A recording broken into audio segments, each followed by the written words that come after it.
Hello everyone. So today we are going to study resistance oven. ठीक है. Last lecture में हमने indirect resistance heating method को देखा था. तो इसी इनडायरेक्ट रेजिस्टेंस हीटिंग मेथड के अंदर हमारे पास एक टर्म आया है रेजिस्टेंस ओवन्स. ठीक है. तो इसका हम लोग यूज़ किस तरीके से करेंगे हीटिंग प्रोसेस में, इलेक्ट्रिक हीटिंग में, वो हम लोग देखेंगे. तो एक्चुअल में ये रेजिस्टेंस ओवन्स या फिर इलेक्ट्रिक ओवन्स है क्या. तो according to operating temperature the resistance furnace may be classified into various types. ठीक है. तो हम लोगों ने इन रेजिस्टेंस हीटिंग में फर्नेस का यूज़ किया था, जहाँ पर हमने उस मटेरियल को रखा था जिसको हमें हीट करना है, एंड हमने वहाँ पर इलेक्ट्रोड्स को इमर्ज किया था हीटिंग प्रोसेस के लिए. ठीक है. तो डिफरेंट टाइप्स ऑफ फर्नेसेस हम लोग यहाँ पर यूज़ कर सकते हैं इलेक्ट्रिक हीटिंग में. तो ओवन्स बेसिकली हमारा एक टाइप का फर्नेस ही है, बट उसमें वेंटिलेशन का प्रोविज़न आपको दिया हुआ रहता है. ठीक है. कि उसमें जितना भी हीट या आपका प्रोड्यूस हो रहा है, टेम्परेचर राइज कर रहा है, तो एलिमेंट्स के टेम्परेचर को थोड़ा डिक्रीज़ करने के लिए या फिर उसके डैमेज होने से बचाने के लिए जो एक्स्ट्रा हीट है, या बहुत ज़्यादा किसी टाइम पीरियड के बाद हीट बहुत ज़्यादा हो गया, टेम्परेचर राइज बहुत ज़्यादा हो गया, तो उसे कूलिंग प्रोसेस में डालने के लिए वहाँ पर वेंटिलेशन का नीड पड़ता है. ठीक है. ताकि इसका लाइफ लॉन्ग बना रहे. तो इस वजह से कुछ इस तरीके का फर्नेस, इलेक्ट्रिक फर्नेस या फिर रेजिस्टेंस फर्नेस, जिसमें हमें इलेक्ट्रिक हीटिंग करना है, तो उस फर्नेस में जब हम लोग वेंटिलेशन का प्रोविज़न देते हैं तो वो हमारा कहलाता है ओवन्स. ठीक है. तो यहाँ पे हम लोग रेजिस्टेंस ओवन्स का कैसा कंस्ट्रक्शन होता है, किस तरीके से हम लोग यूज़ कर सकते हैं, ठीक है, ये यहाँ पर आपको दिया हुआ है. तो बेसिकली ये हमारा वेंटिलेशन के साथ जो फर्नेस होता है वो ओवन कहलाता है. और इसका यूज़ हम लोग कर सकते हैं सेम जैसे इलेक्ट्रिक हीटिंग का जो एप्लीकेशन था, that means drawing, varnish, coating. ठीक है. किसी सिंथेटिक मटेरियल को हार्ड करना हो, कमर्शियल या डोमेस्टिक हीटिंग, या जो भी हमारा जो पर्सनल यूज़ है. ठीक है. हीटिंग प्रोसेस हम लोग किचन में कर सकते हैं, वाटर हीटिंग के लिए कर सकते हैं. तो इंडस्ट्रियल, कमर्शियल, डोमेस्टिक एप्लीकेशन में इसका यूज़ किया जाता है. ऑपरेटिंग टेम्परेचर इसका यहाँ पे दिया हुआ है 300 degree Celsius to 1050 degree Celsius. ठीक है. तो इससे ज़्यादा पर भी हम लोग कर सकते हैं, बट इसका एक स्टैंडर्ड जनरल आपको टेम्परेचर रेंज दिया हुआ है 300 से 1050 डिग्री सेल्सियस तक का ओवन्स यहाँ पर पाया जा सकता है. These are employed for melting non ferrous metals, stoves etcetera. ठीक है. तो इस तरीके का अगर हम लोग इस टेम्परेचर रेंज का ओवन यूज़ कर रहे हैं तो हम लोग नॉन फेरस मेटल्स को मेल्ट करने के लिए यूज़ कर सकते हैं. अगेन हम लोग इससे ज़्यादा टेम्परेचर पे भी हम लोग इसको यूज़ कर सकते हैं. ठीक है. तो temperature range between 1050 degree Celsius to 1350 degree Celsius तक का जो हम लोग ओवन्स यूज़ करते हैं या फर्नेस यूज़ करते हैं, उसको हम लोग हाई टेम्परेचर फर्नेसेस बोल सकते हैं. ठीक है. और इस तरीके का फर्नेस को हम लोग हार्डनिंग एप्लीकेशन के लिए, ठीक है, जो भी सिंथेटिक मटेरियल को हार्ड करना हो, या बहुत सारा कमर्शियल एप्लीकेशन है जहाँ पर इस तरीके का यूज़ होता है, तो हम लोग यहाँ पर हाई टेम्परेचर फर्नेस को यूज़ कर सकते हैं. यहाँ पर इस तरीके का डिज़ाइन दिया हुआ है रेजिस्टेंस ओवन का. ठीक है. ये हमारा कंप्लीट ये चैम्बर होता है. ठीक है. जो आपका आउटर पोर्शन होगा, इसमें आपका वॉल से मिलकर बना हुआ होगा. इसका जो साइड पोर्शन होगा जिसे हम वॉल कंसिडर करेंगे. ठीक है. इसका जो ओपनिंग होता है, ओपनिंग में आपको डोर लगा हुआ मिलेगा. ठीक है. डोर को ओपन करने का, क्लोज करने का प्रोविज़न है. और आपका जो ये चैम्बर, आउटर चैम्बर जो होता है, ये इंसुलेटेड मटेरियल होता है. ठीक है. ताकि हीट का ट्रांसफ़र बाहर ना हो. इसके अंदर हम लोग, ये आपका हीटिंग चैम्बर है. ठीक है. जहाँ पर हम लोग हीटिंग एलिमेंट को प्लेस कर सकते हैं. ठीक है. तो इस तरीके से इसका यहाँ पर डिज़ाइन होता है. It consist of heating chamber. ठीक है. हीटिंग चैम्बर जो आप यहाँ पर देख पा रहे हैं, जहाँ पर हीटिंग हर्थ है, यानी कि हीटिंग एलिमेंट को यहाँ पर प्लेस किया गया है. Inner surface of the heating chamber is made to suit the character of the charge. ठीक है. अब जो इनर सरफेस होता है चैम्बर का, वो इस तरीके से बनाया जाता है कि जो चार्ज, यानी कि जिस मटेरियल को या जिस चीज़ को हमें हीट करना है, ठीक है, उसके कैरेक्टर पे डिपेंड करता है, उसके कैरेक्टर को सूट करता हुआ इस तरीके का इंसुलेशन हम लोग चैम्बर में देते हैं। Type of insulation used for heating chamber is determined by the maximum temperature of heating chamber.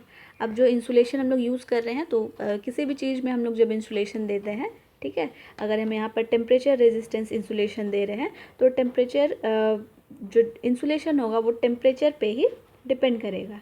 ठीक है, तो ये जो टाइप ऑफ इंसुलेशन है वो टेम्परेचर रेंज के अकॉर्डिंग चेंज हो सकता है। यहाँ पर किस किस तरीके का लॉसेस अकर हो सकता है, ठीक है, तो losses occur in terms of हम लोग लॉसेस का बात करेंगे तो हीट लॉस का बात करेंगे। ठीक है, तो चैम्बर में यहाँ पर बहुत सारा पार्ट्स है, तो हर एक पार्ट जब हम लोग इसको इनिशियली जब हम लोग हीट करना शुरू करेंगे तो हीट करने के टर्म में तुरंत ही जो हमारा चार्ज या फिर जो हमने हीटिंग एलिमेंट रखा है चैम्बर में, हीटिंग चैम्बर में, तो वो तुरंत ही T=0 सेकेंड पे ही, ठीक है, जैसे ही हमने इसको हीटिंग प्रोसेस शुरू किया तो उसी टाइम पे ये स्टार्ट नहीं हो जाएगा, उसी टाइम पे ये अपने मैक्सिमम टेम्परेचर को रीच नहीं कर जाएगा। ठीक है, मैक्सिमम हीट ये प्रोड्यूस करना नहीं लग जाएगा, बल्कि ये धीरे धीरे प्रोसेस बढ़ता है। उसी प्रोसेस में कुछ हीट जो है वो डायरेक्टली हीटिंग एलिमेंट एब्जॉर्ब ना करके, ठीक है, उसका वो अपना हीट ना लेके क्या होता है कि बाकी के चैम्बर्स का जो आपका वॉल पोर्शन हो गया, बाकी जितने भी पार्ट्स हो गए, तो सबसे पहले वो धीरे धीरे हीट होना शुरू होता है। इसका हम लोग प्रैक्टिकल एग्जांपल भी ले सकते हैं, जैसे अगर हमने गैस पर किसी बर्तन को चढ़ाया है, ठीक है, पानी गर्म करने के लिए सपोज़, तो आपका पानी को गर्म करना आपका मोटिव है, बट जैसे ही आप गैस ऑन करते हैं तो तुरंत ही पानी वो गर्म नहीं हो जाता, हीट नहीं हो जाता, बॉयल नहीं होता, बल्कि सबसे पहले जो हीट का ट्रांसफ़र होता है वो आपके बर्तन से शुरू होता है। ठीक है, उसके बाद बर्तन से आपका पानी में हीट ट्रांसफ़र होना शुरू होता है। तो यहाँ पर जो हमने जो हमारा गैस था, ठीक है, वो सबसे पहले आपके बर्तन पे गया, ठीक है, वहाँ पर आपका हीट गया, गैस का हीट, फ्लेम का हीट गया, एंड उसके बाद फिर हीट ट्रांसफ़र हुआ वाटर में। तो यहाँ पर डायरेक्टली हमें हमारा जो एम था वाटर को हीट करना था, बट पहले क्या हो गया, आपका बर्तन हीट हो गया। ठीक है, तो यहाँ पर आप जो बर्तन में हीट ट्रांसफ़र, जितना अमाउंट ऑफ हीट बर्तन में गया उसको हम लोग एज अ लॉस यहाँ पर कंसिडर कर सकते हैं। तो सेम होता है यहाँ पर रेजिस्टेंस अवंस में भी, कि इसका जो भी चैम्बर का जितना भी पार्ट्स हो गया, आउटर पार्ट्स हो गया, वॉल्स हो गया, ठीक है, तो ये सबसे पहले हीट होना शुरू करता है, कुछ हीट इनमें भी ट्रांसफ़र हो जाता है, उसके बाद ये हीटिंग एलिमेंट में जाता है। तो यहाँ पर हम लोग इस तरीके का लॉस को कंसिडर कर सकते हैं। ठीक है, तो heat used in raising the temperature of oven, ठीक है, अवन को हीट होने में कुछ टाइम लगा तो कुछ हीट वहाँ पर ट्रांसफ़र हो गया, तो ये लॉस हम कंसिडर कर सकते हैं। दूसरा, इन raising the temperature of containers and carriers, ठीक है, तो जो कंटेनर्स कैरियर्स होंगे, जो हीटिंग एलिमेंट को सपोर्ट दे रहे होंगे, ठीक है, हीटिंग एलिमेंट का जो भी वहाँ पर और पार्ट्स होगा तो उसके थ्रू होता हुआ आपके मेन पार्ट में जाएगा जहाँ पर आपको हीट करना है, तो इस तरीके का लॉस यहाँ पर भी आ सकता है।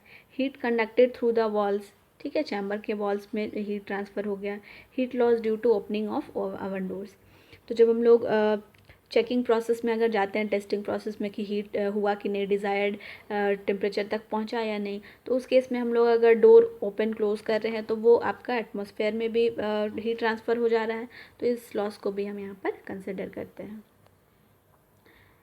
ठीक है, तो यहाँ पर रेजिस्टेंस अवंस का एक खासियत है कि इसमें लॉसेस अकर भी होता है, साथ ही साथ हम लोग इसको इसी अवन में ओवरकम भी कर सकते हैं।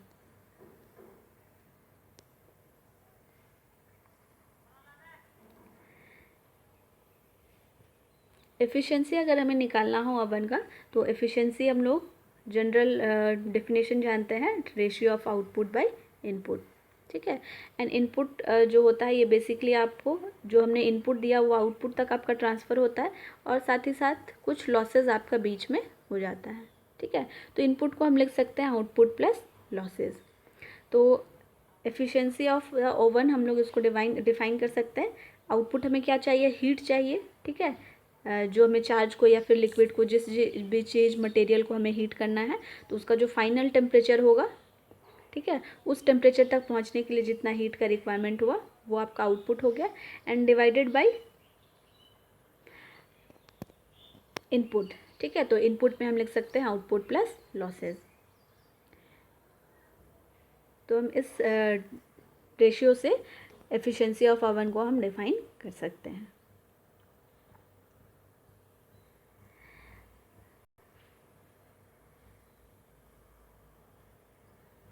नेक्स्ट आता है कि हमारे पास अगर एक किसी एलिमेंट को हीट करना है, ठीक है, हीटिंग एलिमेंट अगर हम यूज़ कर रहे हैं, हमने रेजिस्टेंस हीटिंग में देखा था, हमारे पास इलेक्ट्रोड्स होता है। रेजिस्टेंस हीटिंग इस तरह का रेजिस्टिव मटेरियल होता है, ठीक है, इसे हम इमर्स किए हुए रहते हैं जिस मटेरियल को या फिर चार्ज को जिसे हमें हीट करना है।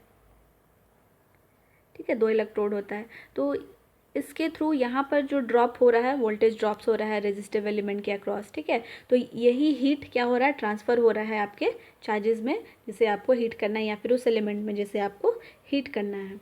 तो ये जो आपका इलेक्ट्रोड है या फिर जो एलिमेंट है जिसे हम हीट कर रहे हैं, जिसे हम हीटिंग एलिमेंट बोल रहे हैं, ठीक है, तो इसका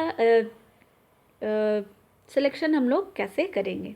ठीक है, तो इसका सिलेक्शन करने के लिए कि मैक्सिमम हीट हमको ऑब्टेन हो सके, तो इसका सिलेक्शन के लिए हमारे पास क्या क्या रिक्वायरमेंट्स होना चाहिए।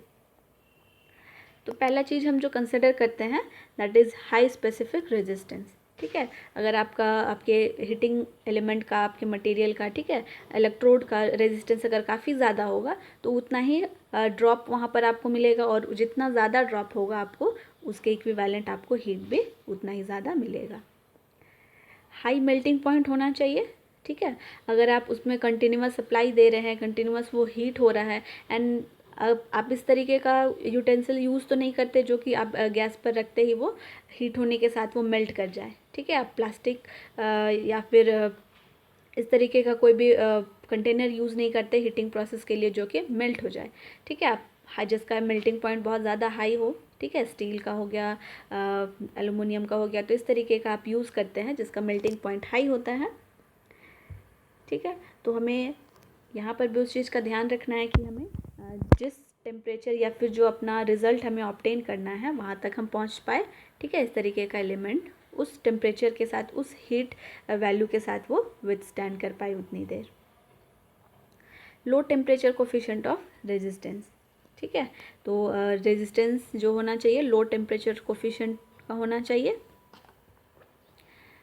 ये आपको इस एक्सप्रेशन से आप इसको,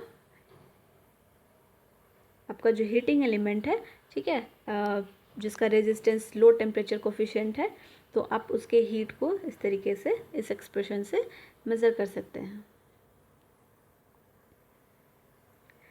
फ्री फ्रॉम ऑक्सीडेशन होना चाहिए। ठीक है, ऑक्सीडेशन होने की वजह से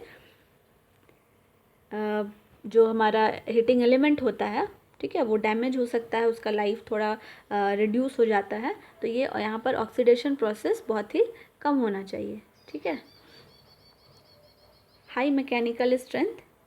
ठीक है, क्योंकि हमें बहुत ज़्यादा हाई टेम्परेचर देना है, हम उसमें इलेक्ट्रिक सप्लाई देने वाले हैं, तो उसका मैकेनिकल स्ट्रेंथ भी मैकेनिकल वाइब्रेशंस के साथ, टेम्परेचर के साथ, ठीक है, विथस्टैंड करना चाहिए।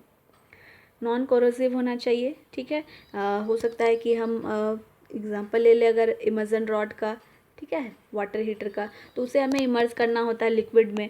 अब वो अगर कोरोसिव मटेरियल का अगर हम यूज़ कर रहे हैं हीटिंग एलिमेंट, तो वो बहुत जल्दी ही डैमेज हो जाएगा। वो उतना ज़्यादा फिर हीट प्रोड्यूस नहीं कर पाएगा क्योंकि वहाँ पर लॉसेस हो जाएगा। तो हम लोग नॉन कोरोसिव मटेरियल ऑप्ट करेंगे। And most important thing, economical भी होना चाहिए। ठीक है, ऑब्वियसली इलेक्ट्रिक हीटिंग का एडवांटेजेस में हमने देखा था, इकोनॉमिक है क्योंकि सप्लाई हमारा इलेक्ट्रिक सप्लाई हम यूज़ कर रहे हैं, एक बार इंस्टॉलमेंट के बाद हमको उतना ज़्यादा उसमें इन्वेस्टमेंट का नीड नहीं पड़ता है। तो अगेन अगर हम इस बात का भी ध्यान रखें कि इलेक्ट्रिक हीटिंग आपका एलिमेंट जो है, रेजिस्टिव एलिमेंट जो आप यूज़ कर रहे हैं, वो इकोनॉमिकल होना चाहिए। तो इन सारे रिक्वायरमेंट्स के बेसिस पे हम लोग अपने हीटिंग एलिमेंट को का सिलेक्शन कर सकते हैं। ठीक है, इलेक्ट्रिक हीटिंग के लिए।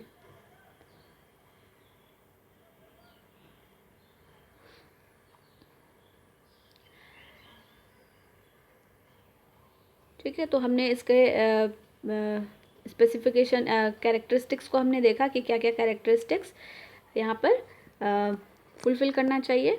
तो हम लोग इसे कैरेक्टरिस्टिक्स को फॉलो करता हुआ क्या क्या एक्चुअल में हम लोग मटेरियल यूज़ कर सकते हैं। तो आपको दिया हुआ है टेबल में, हम लोग एलॉयज़ यूज़ कर सकते हैं, ठीक है, क्योंकि ये हाईली रेजिस्टिव मटेरियल्स होता है। तो निकेल क्रोमियम का एलॉय हम लोग यूज़ कर सकते हैं, ठीक है, जिसमें आपका 80% निकेल एंड 20% क्रोमियम होगा, ठीक है। कॉम्बिनेशन को हम लोग नाइक्रोम बोल सकते हैं। मैक्सिमम टेम्परेचर आपका 1150 डिग्री सेल्सियस तक ये विथस्टैंड कर सकता है, ठीक है। तो ये सब आपको डाटा यहाँ पर दिया हुआ है। निकेल, क्रोमियम और आयरन, इन तीनों का भी एलॉय यूज़ कर सकते हैं, ठीक है, जिसमें आपको कंपोजिशन इतना होगा। निकेल एंड कॉपर का कंपोजिशन यूज़ कर सकते हैं, ठीक है, 45% निकेल एंड 55% कॉपर होगा। आयरन, क्रोमियम एंड एल्यूमिनियम का भी एलॉय यूज़ कर सकते हैं, ठीक है, और इनका टेम्परेचर रेंजेस यहाँ पर दिया हुआ है। तो आपको यहाँ पर 1200 डिग्री सेल्सियस काफ़ी ज़्यादा हाई टेम्परेचर है, ठीक है। तो इतना हमें इलेक्ट्रिक हीटिंग के लिए इतना सफिशेंट होता है। तो हम इन मटेरियल्स को मटेरियल के कॉम्बिनेशन को ऑप्ट कर सकते हैं, ठीक है। इन एलॉयज़ का हम यूज़ कर सकते हैं एज हीटिंग एलिमेंट।